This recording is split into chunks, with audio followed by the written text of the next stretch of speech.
পশ্চিমবঙ্গ ও সিকিমের মধ্যে সংযোগ রাখার গুরুত্বপূর্ণ রাস্তা 10 নম্বর জাতীয় সড়ক।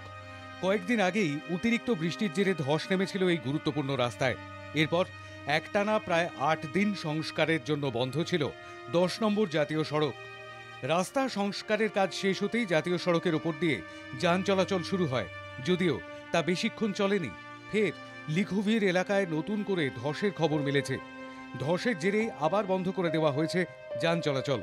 জানা গিয়েছে, মঙ্গলবার সকাল থেকে 10 নম্বর জাতীয় সড়কের ওপর দিয়ে যান চলাচল স্বাভাবিক করে প্রশাসন।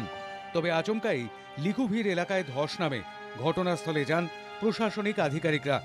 এরপরেই যুদ্ধকালীন তৎপরতার সঙ্গে আর্থ মুভার দিয়ে ধস সরানোর কাজ শুরু হয়। জাতীয় সড়কের ওপর দিয়ে পুরোপুরি বন্ধ হয়ে যায় যান চলাচল। রাস্তার দুপাশে গাড়ির লম্বা লাইন পড়ে যায়। প্রশাসনিক আধিকারিকরা জানিয়েছেন, যান চলাচল স্বাভাবিক করার চেষ্টা করা হচ্ছে যুদ্ধকালীন তৎপরতার সঙ্গে।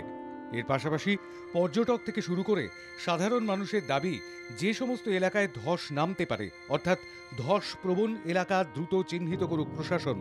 তা না হলে বড়সড় দুর্ঘটনার আশঙ্কা থেকেই যাচ্ছে। তৎপর স্থানীয় প্রশাসন। ব্যুরো রিপোর্ট, বাংলা জাগো।